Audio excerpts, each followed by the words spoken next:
Okay, well, welcome everybody. My name is Marty Mescary. I'm with the North Central Texas Area Agency on Aging. I'm a contractor with them for both caregiver information services and also for housing navigation. We do advocacy and navigation for affordable housing. But we're blessed here once again today to have the James L. West Center. We have Hollie Glover and we have Jamie Cobb Tinsley here to talk about the value of reminiscence and the do-it-yourself memory box, and I guess it's the magic of, but we're blessed here to have them once again.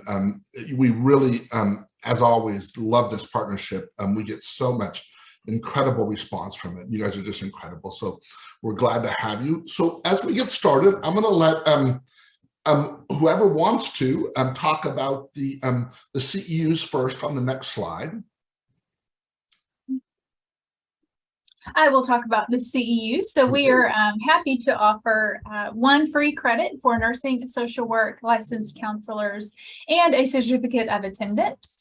You will receive a follow-up email from Marty probably tomorrow or this afternoon, and there will be an evaluation link for you to complete for you to obtain your CE credits. We ask that everybody complete the evaluation just so we get some feedback from everyone. But if you need the CE credits, that's how you get those credits. And once you complete the evaluation, it'll be about 3 weeks from completion that you will receive your certificate by in the email that you provide. And the link closes, or the evaluation closes, on June 7th, so in about 7 days. Great. And we also have an evaluation. Ours is through Google. It's a Google survey. It's set to pop up as you close out of the webinar today, but I know a lot of companies have pop-up blockers on. And so if it doesn't pop up, there will also be a link to that survey in the follow-up email. And that's really a response to our the objectives we put when we apply for our funding. And so that's really our way of tracking how we're doing in regards to our objectives. So if you can fill that out too, that would be very helpful. So I'm going to turn it over to you, Jamie, and let you have it. Perfect. Thank you. The magic of reminiscence therapy. And I just recently learned how to actually spell that word, and I've been doing this for a couple of years. So saying it and spelling it is hard, but doing it is not hard. It's actually really great. And Marty mentioned we're both Hollie and I are with the James L. West Center, and we're a community here in Fort Worth that takes care of persons impacted by dementia. And we do that through a variety of services. One of those services being our education that you are taking part of today. And we are coming up on our 30th year of serving those families and persons impacted by dementia. And we really love partnering with Marty and the North Texas Council of Governments and the Area Agency on Aging, North Texas, Central North Texas. Well, anybody we'll partner with, really. And this is just some information on me and our learning objectives. So we are actually going to be able to experience what it is like to do reminiscence therapy. We'll talk about how it alleviates some feelings of depression, but how it really is a therapy for persons with dementia. And then we're going to talk about kind of the do's and don'ts, like how do you do reminiscence therapy, the best practices, how to communicate. One of the things we'll talk about is how do you reminisce about the past without using the word remember, and then doing it whether it's a one-on-one or you have a group of people as well. And then we'll talk about how to do your own, kind of create your own memory boxes and just pull stuff from around your house or your community so you can do this therapy with those that you are working with. But you see on the screen there a list or some pictures, and you can either unmute or put in the chat, but what do you feel when you see some of these images up here?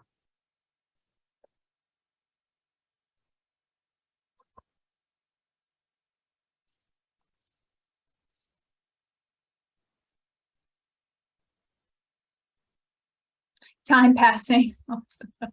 I feel old. Time with family, nostalgia, memories. What kind of memories come to mind? Good memories? Are there any specific memories or something that comes up? Some of these things you've never seen before. Life in my early years. Happy days, watching TV with my brother, grandma's house, memories from my youth. They're all coming in fast now. Specifically the Polaroid, it was fun taking random pictures with family. You're taking those pictures. I know with the Polaroid, if you having those specific memories, but you can hear the sound that Polaroid makes and the smell that comes from the printing, the heat that comes from that. And then y'all have to, you have to wave it for it to dry and then put it out and you watch it, the picture come alive, really. Good memories. So the pencil eraser, I remember absolutely having to have one or two of the pencil erasers or the typewriter erasers, and that's right there in that lower left-hand corner. Improvements to technology, right? Remembering my parents with the camera, they were so young. And the photo cubes remind me of my grandmother taking photos of us. What a great memory. The look of the fan and the antique items, just the antique look of that fan. Days without responsibilities, right? Those are good memories. Needing a flash cube and not having an extra one I needed to take a picture. Because those flash cubes, it was just a one-time use. Is that correct? Is that right? Oh, you get four uses out of them. Okay. Yeah. Smell from the hot flashes and they got too hot. Yep, 4 per cube because it would turn. Yeah, it would turn. Okay. And you'd have this little explosion right by your eye. They were very safe at the time. Yes, yeah. Thank goodness for those advancements in technology, right? Man. Okay. All right.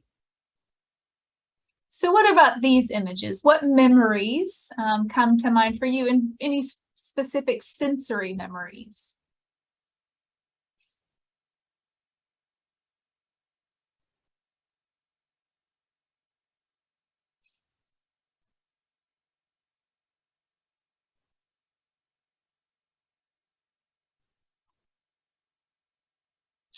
Stretching that phone cord to the next room. Oh yeah, mom made all my clothes in the 60s. Yeah. Microwave food. Learning to read books, best memory ever. Cuddled up on the couch reading together. Hearing the phone ring, that type of ring, right? The patterns mom used to make our clothes. My mom did too. Simpler life. Mom sewing. Getting up to change the few channels available. I guess most kids were the remote control, but luckily there was just a few channels. Yeah, very similar memories. Being on the phone with friends talking about boys, of course. And being little and having a phone on the wall and having a party line where you can listen in to our neighbors' phone calls. Making the shift addresses, yeah. The UA and that dial on the TV. Yeah, hearing voices of my friends as we took turns reading. Took forever to dial a number to call a friend. The rotary phone makes me laugh. I told my kids to go make a call in a particular room at my mom's house. They came back and said they cannot figure out how to use the phone. That is a good one. That's hilarious. You still have a TV like that in your attic. That's fantastic. The Peter Pan collars on the patterns, yeah. And the noise the dial made on the rotary phone, if it came back. You sticking your finger in the little hole and moving around. The letter prefixes on the phone. Oh, good stuff. Okay, what about these images? What memories come to mind to some of y'all for these images? Tragedy. Yeah.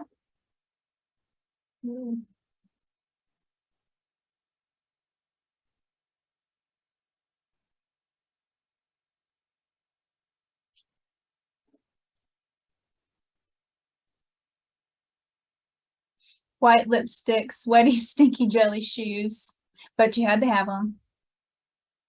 Fun in the sun, the gel shoes. I was pregnant, and those were the most comfortable things around. Fond memories. Princess Di, my idol. Fun time in the summer. Grade school fun, slip and slide with my sister and my cousins. I remember getting grass burns on the slip and slide. Y'all, on there. Can't remember the name of the paper cube, but we made a lot of them. There were the fortune tellers that you made in school. Put your fingers in there. And having to pick the number and then the color. Of course, being a child, hitting a stone under the slip and slide, right? Ouch. Yep. Yeah. And then we have the super young ones. They're not even born yet. Sharing the shoes with their sisters so we could each have each color. The slip and slide took us a long time to finally get one. Stepdad would improvise with this queen that we had to use for our windows during winter in Idaho. Those makeshift slip and slides. We made our own slip and slides. Going into the bushes with the stickers. Broke my arm, right? This queen is a thick plastic. Thank you, Amy. And the transistor was the only radio in the car.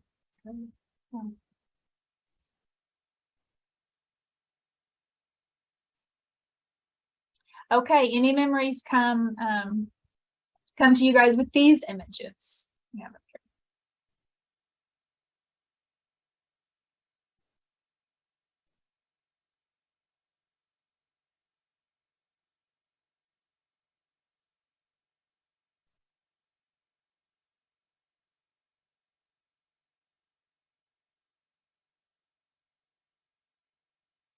Good times.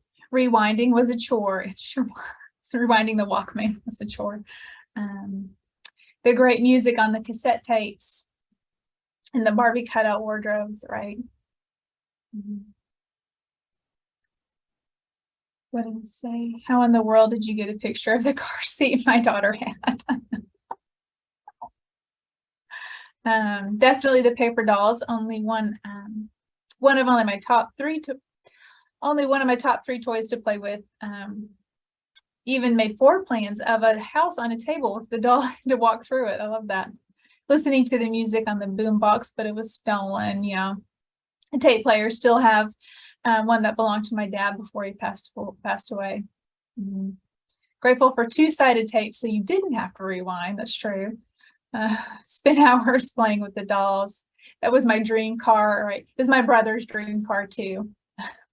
I had a Mrs. Beasley paper doll book from Family Affair. And the cassette tape would get stuck in the Walkman. Sharing music on the cassette tapes. My daughter had a seat like that playing dress up with the doll. All the money we spent on those cassette tapes, right? Elizabeth Taylor. Great music, memories with the boom box.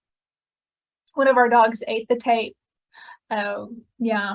We can use our imagination to see how that ended up. Still have those cassettes. That's great. And Grandma would give us paper dolls like that. Yeah. Good stuff. So what has just happened? We looked at all of these images as a group together. What has happened? How do you feel? And do you notice you feeling any different now than you did before we started, and maybe why?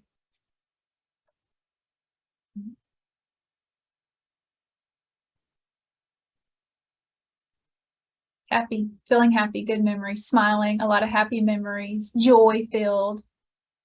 Feeling kind of old, but remembering simpler times. Feeling emotional.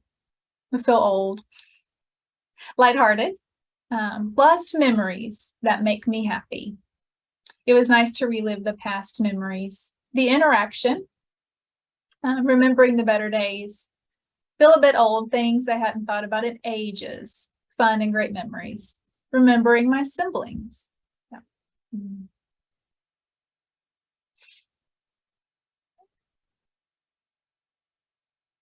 Things I have forgotten about. Joyful to reminisce, remembering grandparents and family get-togethers. Feeling grateful my parents provided us with a lot and I had forgotten. And then wanting mid-century modern decor, I know, right? And this made me think of my mom's childhood and seeing things that she had growing up. Yeah. Yeah. So we looked at these images, and these items brought forth memories. They brought forth memories of people, of experiences, places, times, special moments within your lives, right? Just looking at these images from the past. And as you noticed, or you may have noticed, as you were remembering, looking at these items and remembering or thinking about the past, all of your five senses were kind of awakened. You know, there was some, you mentioned smelly and stinky within those shoes. So it wasn't just, oh, I see that image and remember, but I can smell or I can feel the sweat in those shoes, or the photograph. You know, I remember having to make that movement to see the picture come to life on the photograph. The music from the Walkman and having to rewind it, and maybe the little tape got tangled up, right? So we're seeing and feeling and hearing and tasting and smelling all of these memories. So all of the five senses became alive. We're remembering with all of our five senses. And we used all parts of our brain to remember these things, because yes, we're remembering a person or experience or a special moment. But again, we're using, what did I smell? What did I hear? Was there something that I tasted like it, you know, did it taste like something? What did I feel at that time? That could be feeling of the outside environment, but also those internal feelings that I have, right? This is what has happened. And this is the power of reminiscence that we all just got to experience. And even though, so we talked about the interaction somebody had mentioned, and even though it was over chat, everybody just chatted in their experiences, we still had that connection. You know, somebody wrote in there, I have similar memories, that everybody's starting to chat in, the similarities that we have, and we can understand and reminisce with each other. And this is the power of reminiscence. These shared experiences that we've had, the shared experience that we just had, looking at those images as a group, but then sharing parts of ourselves, whether it was a feeling we had or a specific memory. You know, I remember grandma taking those pictures of us, or cuddling up on the couch, getting to read those books. So we're sharing parts of ourselves with this group, and it's making those shared experiences and making those connections. When we're using this reminiscence therapy, it really helps persons with dementia. We say we're doing reminiscence therapy in dementia care, but I would say reminiscence therapy for anybody, because it just worked with us, right? We're all feeling, it was mentioned, a little bit lighthearted. Yeah, I might feel a little bit old too, but most of this was good memories, right? It brought back some stuff I haven't thought about in forever. And grateful was a word that was used in chat quite a bit too. I'm grateful for the past I've had, grateful for what I was, the experiences and the people in my life that I've had. But being able to use this as a therapy really does allow those with dementia the ability to connect and bond with others. We're going to talk about some things that dementia changes for individuals, but using this reminiscence therapy to help them stay connected and connect in ways that maybe they're not able to anymore, and connect with new people that are in their lives, because they'll always be able to do that. We just maybe have to modify how we connect with them, and reminiscence is a really great way to do that. We recaptured old feelings and maybe some old forgotten memories that we had. And this is the same for persons with dementia. They can do the same. And they get to share those experiences and share parts of themselves. When was the last time somebody you're working with or a loved one that has dementia was able to share part of themselves or share part of their experiences and who they are as a person. That makes us feel important. It gives us purpose. It makes us feel worthwhile. It's those meaningful interactions. And like I said, it stimulates all different areas of our brain. So not only are we evoking memories, but it's getting our brain to work out, because we're remembering, but we're pulling up all those sensory memories as well. What did I smell? What did I hear? What did I feel the first time? You know, I think about if you can recall your first kiss. If you remember your first kiss, for a lot of people, that's a pretty vivid memory. I remember my first kiss. I remember the shirt color that he was wearing. I remember how nervous I was. I remember I kind of got a little sweaty, you know, and the nervousness that came up with it. I remember so many things about that first kiss. And I'm using all of my brain to come up and get that. So it's the same with persons with dementia, same with you. It stimulates everything. And it does promote whole person wellness as we're doing that cognitive fitness, but also some emotional and spiritual fitness as well. And again, it's that sense of importance, that value, that belonging, that piece I'm able to contribute, and somebody wants to learn more about me and vice versa. And really, there is a lot of satisfaction, whether we are doing this in a community setting, and maybe you're a professional or you're working with somebody with dementia, or it's somebody you love dearly. There is a satisfaction there, not only for the person receiving the therapy, the reminiscence therapy, but you as well. Because this is not just a therapy done to somebody, this is a whole group therapy, whether it's a one-on-one thing, like you're just doing it with your loved one, or there's group in there, everybody's getting the benefits from this type of therapy. And at the end of the day, the main goal for reminiscence therapy is to connect with that individual and to enhance everybody's sense of self-worth and well-being. And as we think about dementia, and what's happening to those individuals living with this disease, you can see here, it talks about dementia and what it affects. So dementia does affect memory. It does affect mood. It affects personalities, their ability to communicate in the way they always have communicated, their language, how they use language and how they comprehend it. It affects behaviors and how they respond to certain situations, their judgment. You know, dementia affects a person in most ways. And we see this, and we can take a negative connotation to it, right? Well, dementia takes away from somebody with dementia. You know, that it takes away their memories, their ability to communicate the way I always did. They're not able to problem solve. You know, their five senses are changed. Their even ability to care for themselves as the disease progresses, it takes that away. But I want us to stop and think, wait a minute. Yes, dementia does take from those that are living with the disease. That's apparent. But let's stop and think about what still remains in persons with dementia. What do they still have left? And if we stop and we really think about it, persons with dementia can do most things. It's how we set up an activity or how we approach them that can help them be more successful or not. But I want to focus on what's left. And some abilities that still remain in persons with dementia that will always stay with them are their ability to make a connection with another human being, their ability to connect. Now, it may look different than it has in the past. It may take a little bit longer for them to make a connection with somebody else, but they're still always able to make a connection with another human being. They're able to connect with nature, and they're able to connect with their environment. Their environment might be a little bit smaller than yours and I's, but they can still connect within them. They'll also still be able to communicate. How they communicate changes. Okay, so dementia will affect how they communicate, but their need to communicate and ability to communicate, it doesn't change that. It's just how they do it. And we'll talk some more about that here in a little bit. But it also doesn't take away their feelings and emotions. Now, what changes is how they are in control, how in control they are of their feelings and emotions, but it doesn't take those away from somebody with dementia, like it might take away a particular memory or part of some parts of memories. And I want us to focus on that, what it affects, but what still remains with somebody with dementia. And again, this is just a definition of dementia. You know, here it is.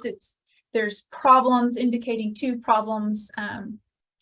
Dementia is affecting two areas of the brain at a time, and it is a progressive diagnosis. So knowing that this disease will progress and gradually get worse over time.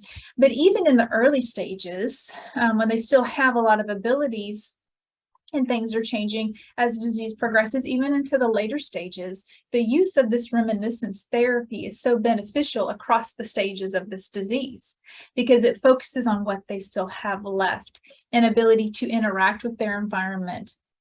Again, we're going to do best ways. How do you use reminiscence therapy? How do you use these items? What kind of words do you use? How do you start a conversation with somebody? Knowing that things are changing for them, like memories, how they communicate changes, their language skills, but using this as a positive and using reminiscence therapy as this is what I'm going to focus on that still remains in somebody with dementia. And this leads into, we remember how we feel. So the feelings and emotions of somebody with dementia will never go away. It is, how in control of their emotions and feelings is what changes, but they'll always have that. That's what kind of makes us a human being, right? And this analogy between memories and a bookcase, we're going to watch a short video where a lady from the UK actually explains to us this analogy, but knowing that there are two different kinds of memories, really. There's the facts memory that are hippocampus houses, and this is the facts of something, like dates, times, the facts of a situation. And then there is the feelings and emotional part of that situation or that experience or that person that we've had. And this is held by our amygdala. And the facts and memories stay with us so much longer. The feelings and the emotions stay with us so much longer, whereas the facts of an experience or a situation may not stay with somebody with dementia very long, but how that experience or how that person or how that situation made them feel is what's going to stay with that person. And so as we focus on what still remains, right, we need to remember this and be able to hone in on how we make them feel is going to be very important to their sense of well-being, that sense of purpose, just their overall self-worth. So how do we hone in on that? And how do we really enhance that and kind of nurture that remains? So we'll watch this short video and come back.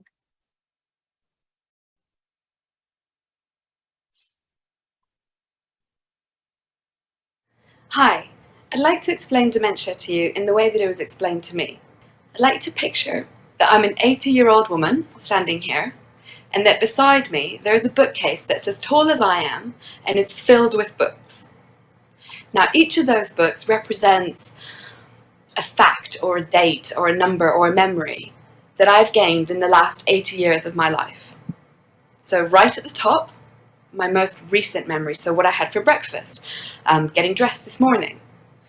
The next shelf down might be things that are a little bit less recent, so maybe my last holiday, what I did at Christmas, maybe the last time you came to visit me. The next shelf down by my shoulders will be my 70s, my 60s, my 50s, my 20s will be down by my knees, and my childhood memories will be all the way down by my feet. So that is the bookcase that makes up me. Now, when I get hit by dementia, what's going to happen is that my bookcase is going to start to rock. And I'm going to start losing those books, starting from the ones on the top, which may explain why my short-term memory is likely to be affected first. So, as my dementia progresses, I might find myself having lost not only the top shelf, but the next one down and the next. I might find myself living in the 1950s. Now, embrace my reality. I go into my kitchen today to make myself a cup of tea. What do you think? Given that I'm expecting a 1950s kitchen, what's a likely accident that I might have? If you thought putting an electric kettle on a hob, that's absolutely right. Now, as my carer, as my relative, you might be tempted to say, we shouldn't let her make tea anymore, that's really dangerous. But there is a simpler solution, which might be to just change my kettle from an electric one to a whistling kettle, because that's what I'm expecting, and I know how to use that. And I learned how to use a whistling kettle all the way down in my childhood, so that memory is likely to stay with me a lot longer. That's not going to help everybody with dementia, but it might help me at this particular stage. Now, I talked about this one bookcase that's got all these facts and memories and numbers, and that's quite a flimsy bookcase, and when that gets hit by dementia, it rocks a lot. Now, this bookcase is representing a part of my brain called the hippocampus, which is more susceptible to dementia. However, my feelings and my emotions, the things that make me who I am and the reasons why you love me, they're all managed separately by a different part of the brain called the amygdala. And that's all here in a separate bookcase. It's a really strong oak bookcase. And when that gets hit by dementia, it's not going to move very much. Let me explain to you how the two bookcases work together. So when I was a child, I had a teacher. He's on the hippocampus bookcase. He was incredibly inspiring. And the way that he made me feel, inspired, in awe, that is stored in a separate book on my amygdala bookcase. So the teacher is on the hippocampus, but the way I felt, that's going to be managed by the amygdala. Now let's bring it back to today, where I'm the 80-year-old woman. I have dementia. You come to visit me. So that's a fact. That happens here. And we have a blazing rat. I'm probably going to feel upset, sad, angry, and that's going to go onto the amygdala in a book here. You might go away thinking, it doesn't really matter. She'll forget that I even came to visit, let alone that we had a row. And you know what? You're probably right. That book will probably go. But what's likely to stay with me are those feelings, those emotions, that anger, and with nothing to relate it to, it might be really confusing for me. But let me leave you with a positive example. Say you come to visit me, and you take me out to the seaside, and we have a great time. So here it is, the seaside, the waves, the great time, the feelings of safety and happiness and love that I feel are held over here in the amygdala. As soon as we get back to my house, I've forgotten where we've been. That book is gone. And you might think, oh, it's just not worth it. Why do I bother? I don't think I'm going to carry on visiting her. But look over here. Those feelings, that safety, that warmth, that's going to stay with me for a lot longer.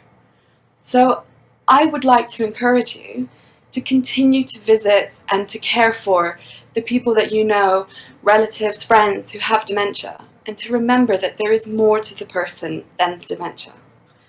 Thank you.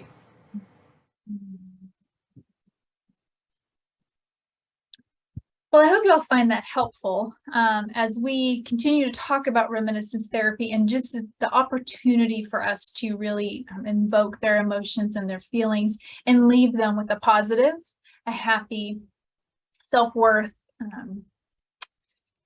and overall good well-being for persons with dementia. And as we're using reminiscence and depression, because unfortunately, part of getting older, depression is not a normal, neither depression nor dementia are not a normal part of aging, but they are becoming, common. Depression is a common part of aging, and dementia is becoming a common part of aging.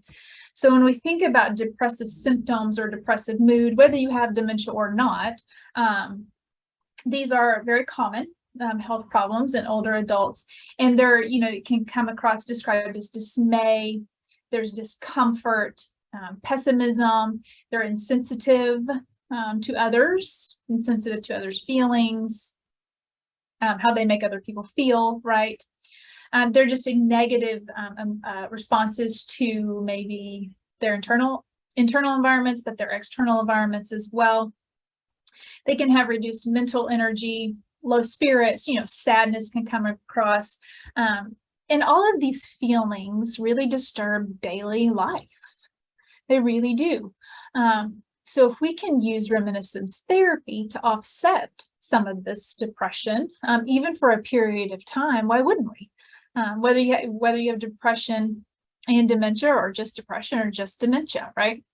And this is a type of psychotherapy. It can, it's been shown over and over to alleviate those depressive symptoms or those feelings of dismay and despair among older adults, even if it's for a period of time. But it's even if we're doing it for a period of time, it does shown to improve quality of life and helps these individuals live more independently and for longer. This reminiscence therapy did originate from a geriatric psychiatry, and it is a very effective non-pharmacological intervention. So we're not having to use medications to intervene on some of the symptoms that an older adult may have of depression or anything like that. It can be structured, it can be spontaneous or unstructured. It can be, again, one-on-one, it can be in a group of things. We'll talk about the best ways to do this, but a lot of benefits or studies have shown its effectiveness in adults with chronic illness, just depression, but also on those who are on antidepressants as well. It helps. It's kind of like an alternative therapy that you can use alongside antidepressants. And it's shown significantly increased older adults' remission from depression and their quality of life, particularly immediately after that intervention, the reminiscence therapy intervention. So using reminiscence on persons with dementia, some studies that were shown is what they did is they used a mini mental state or status exam, which is a short diagnostic tools that doctors will use. So they did this, and it's a kind of a cognitive measure where somebody with dementia is. And they did a mini mental status exam. Then they did an intervention of reminiscence therapy. And what they shown is at the end of the treatment, they did better on the mini mental status exam after the reminiscence therapy intervention. So not only are we able to invoke these happy memories and these feelings of self-worth, but it also cognitively can improve somebody for a period of time. And it can be that we're having to use all areas of our brain, but it can also be that it really lightened our mood. And when we feel better about ourselves and feel important, then we tend to do better, right? Other benefits included, of course, the self-worth, a reduction on unwanted or more of those challenging behaviors that can come up, whole person well-being, better well-being, and created happiness, and that connectiveness for the person with dementia, but also their care partner, with more feelings of connection with them. So in reminiscence, and I mentioned this earlier, this is not something that we do to somebody or we do for somebody. It is really a therapy that it's either the care partner and the care receiver are doing or the group is doing. It's a therapy that everybody can enjoy. It's not something that I'm going to go in and say, I'm going to do this for or do this to. I'm going to do this with, so we can both get the benefits out of it. So the sessions give care partners, whether you're a spouse, a child, a sibling, a friend, the opportunity to see the person with dementia in a different light, or the opportunity to see my loved one again without dementia there, just like in the video. She said, we actually are seeing the person and not the disease. And this creates that opportunity for us as care partners to do that. And maybe you hear a story about your loved one or your client that you've never heard before. You learn more about them, and then they get to share that with them. And it really is that person is more of a focus rather than the disease is. And we're focusing on what their abilities are, not their, we're not focusing on the disease. And it's important to remember, for you all to remember, that there is a difference between remembering something and reminiscing. So as we start to do and talk about best practices in reminiscence, we're not asking or quizzing people to remember something. We just want to open up this opportunity for them to reminisce and share about themselves. And the best ways to do that is to make sure it's multisensory. So how can we incorporate more of the five senses, whether we're looking at pictures or we're looking at old props or we're pulling out old dresses or old tools, that we get to touch, we get to smell, maybe we cook something along with it, really engage and connect and use all of those five senses. If you're doing it at a community or an organization, set this up, make this up a part of your activity in that calendar that you may be doing, or you might have it set around, and this can be in a community setting, but can be in your home as well. You're setting up areas in your home where they can kind of come around, and it's a self-directed reminiscence. So this is where it can be unstructured or spontaneous. So there's times where we want to come together and we want to do this reminiscence therapy together. But there can also be opportunities for that loved one or that person to be able to reminisce on their own. If they come across a scrapbook or they come across this memory box that we call them with some items in there from their past or things that they may be able to use still, whether it's old cooking items or old gardening tools, that they can pick up and use and engage with on their own as well, is very important. And we're not asking them to remember, right? But we're just providing this opportunity, this atmosphere for them to share experiences, share memories as they resurface. And those memories, they may remember them correctly or not, but they're just sharing them as they come up or as that happens in those moments. And it's really, again, it's about creating that connection and that bond with somebody. It's not remembering something correctly. It's just creating those bonds.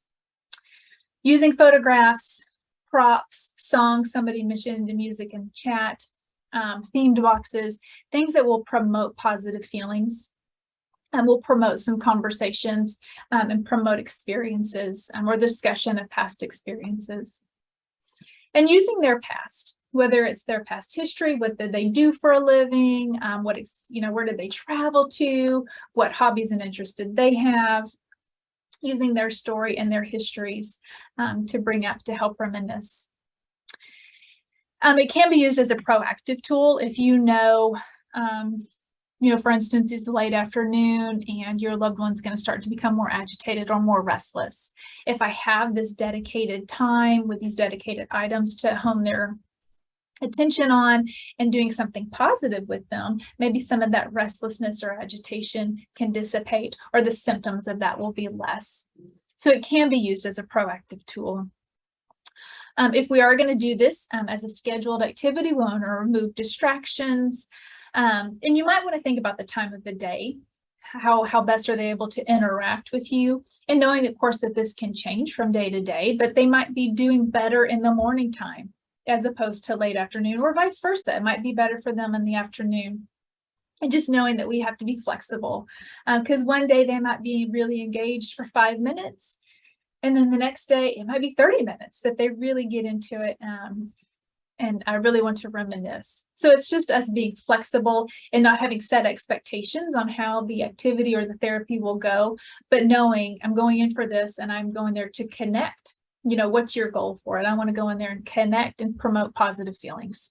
And whatever that looks like, that's what that looks like. The items you use may not evoke any memories or positive memories at all. We showed that picture of Princess Diana and somebody wrote up their tragedy came up. So what if something pops up that creates a negative emotion, or there's a sad memory that comes up for them, right? How do you manage that?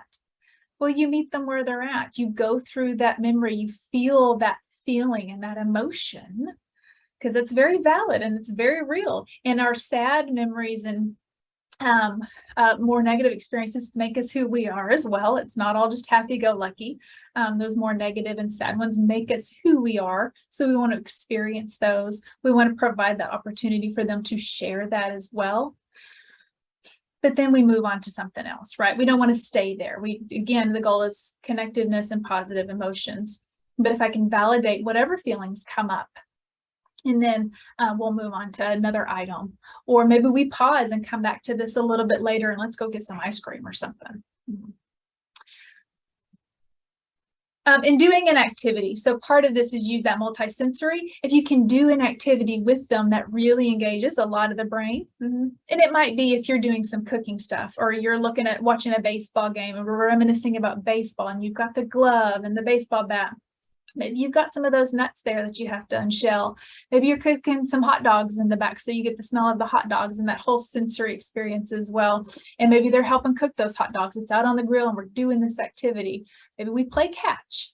as we can, and what equipment we can play catch with. It's doing that activity.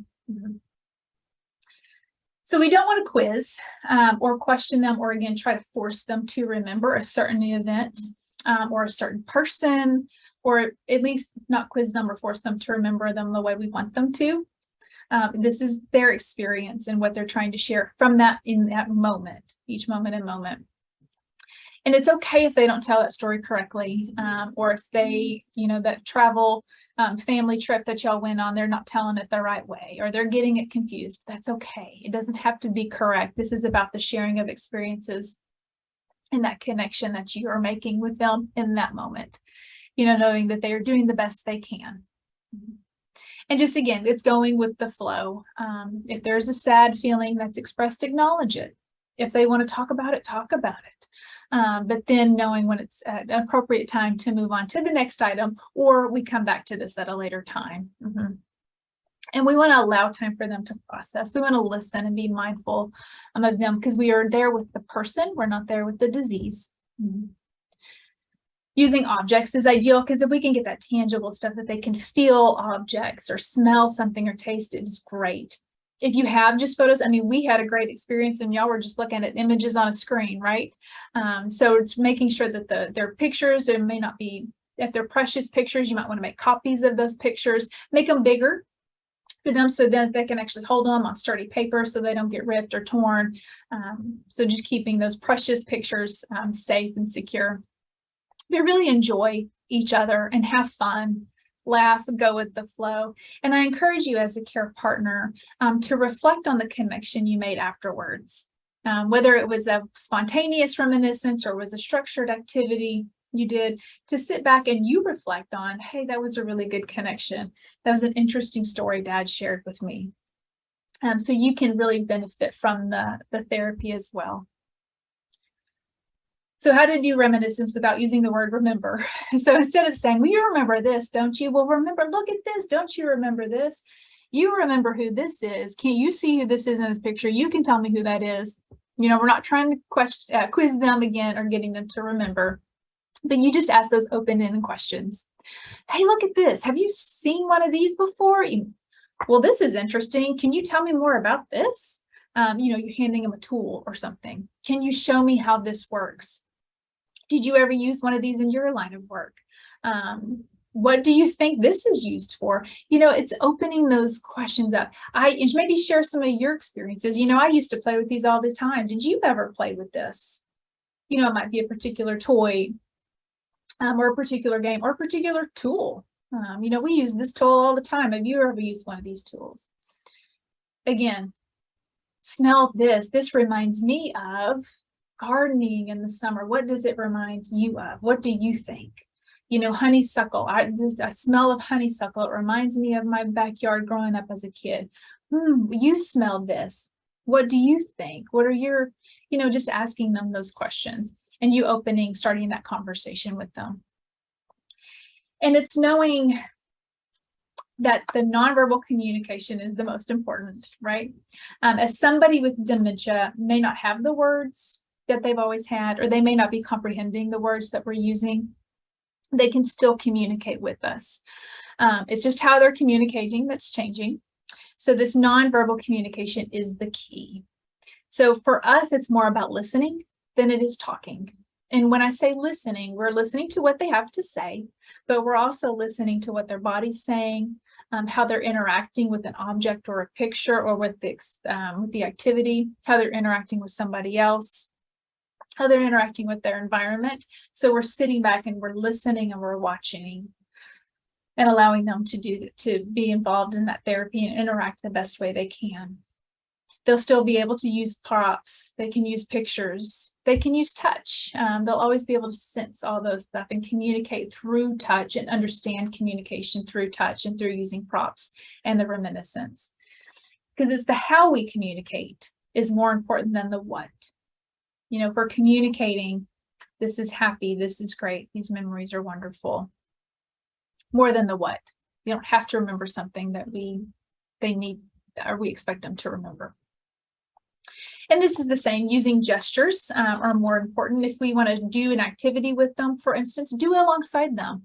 If you want to plant some seeds, if we're doing a gardening thing, and you want to plant some seeds, do it alongside with them. Plant those seeds, go at their pace, right? We want to go at their pace, whether how fast we're talking, but just how fast we're moving as well. Move slow, allow time for them to process, but also allow time for them to do an activity, allow time for a mess. If we're doing gardening, it's okay that there gets soil on the floor. It's okay that dirt gets everywhere. We want to allow for that because it's about the experience, not necessarily about the end result. It's about the experience. And they will mirror how we're communicating something. So they'll mirror our mood. They'll mirror our patience or impatience, our happiness or unhappiness. They'll mirror those. And using the reminiscence therapy really helps us puts us in a happy mood, in a calm mood, so it helps them as well. And this active listening, which I've alluded to, it's really when we're doing a reminiscence therapy, we want to push everything else out because we're here to do this. We're here to focus on my loved one, or my client, and I'm here to focus on them, not disease. I'm not worried about what I'm going to be doing in the next 30 minutes. We're here. The purpose of this is to connect with that individual. And I have to be actively listening. I have to be mindful so I can go with the flow with them and move from moment to moment as they move from moment to moment. Because I'm the one with the healthy brain, and I got to be able to be flexible and move with them as they move, and knowing they're doing the best they can, right? So we can accommodate the disease. Person with dementia cannot. We have to go to their reality as they can't come to ours. So we go to theirs. We listen to that story. We go fishing with them. We do the gardening with them. We reminisce in their world with them. Don't interrupt. Listen to everything that's said and really understand what's the feelings behind what they're saying. It may not be the words, but it's what feelings are they expressing? What are they communicating with their feelings and emotions? And don't judge. Try to understand from their perspective and what they're able to do in that moment. And as you need to distract, particularly, it might be that this is getting tiring, the reminiscence. So it might be, you know what? Ooh, I'm tired. I could really use a break right now. What if we go get some water and some ice cream? What if we go listen to this music over here and just take a deep breath and go listen to some of this? It's using this as particularly if maybe there's some negative emotions or sad memories that come up. If you're here in the Fort Worth area, I will say we were able to partner with our public library system, and we put memory boxes into the library where you can go and check them out. This is a great thing for you if you're in the area to check out. So it's already kind of a ready-made thing. There's cooking, there's gardening, there's sports, there's a handyman, there's beauty. There's a couple of other themed boxes that you can just go check out. You have that box, and there's about 20 different items and activities within that box that you can do with your loved one or your client. Kind of a ready-made thing. But also if you're looking to partner with your public library, that's a great way to partner with and get some resources out in your community as well. So gathering your own memory boxes, it is fairly easy. You want to use, like I mentioned earlier, your loved ones, your client's life story or their past, but get items of interest. Maybe it was their line of work, or maybe it's something around the holidays. Maybe it is a particular sport that they really liked, or it's cars, or it's, maybe they were a teacher. So you get all these items around and you get them in a box or in an area, and you just have all this memorabilia from either that theme that you've chosen or their childhood or stuff you've grown up with. And when you're putting all these items together, we want to talk about that multisensory stuff. So what can I put in here that will use the smell sense? So if I'm thinking about baseball, right, let's get that leather glove up there so we can smell that leather glove, but we also get to put it on and we get to feel it and feel the leather and get to put it in our hands, right? Maybe you have that baseball there and you feel it and you get to rub the leather and the stitching on that baseball. So this is great from anybody in the later stages. There's a more tactile sense of it. Maybe you have a game playing on in the background at a low you know, a low volume, or you're getting to watch that game, or you have it on the radio. Maybe you chew some bubble gum. Maybe y'all did that, or you eat those nuts, right? Do you have some paraphernalia? Maybe you wear a jersey, or you got that Rangers hat, or that foam finger that's up there that you can have. And it's just a fun way to get them interactive, to interact with you, but also for them to reminisce and share past experiences, but also create new experiences with your loved one or your client, right? Sing Take Me Out to the Ball Game, or do the national anthem, those things that we always do to get them in there, to get them engaged and to connect with them. But most importantly, have fun. Be creative and have fun, and really sit back and see how they can come alive as they start to share their experiences in their past. So here are some references in here, and I know that there are some other resources being put into chat. And our information, both mine and Hollie's, are up there. And more information about CE credits, just as a reminder. Marty, I'm going to turn it over to you. Great. I know Hollie has been answering questions, and Yeah. I didn't know if there was anything. I know she's not on at this point. I didn't know if there's anything else that we didn't get to. I wasn't following that. Well, I want to remind you all that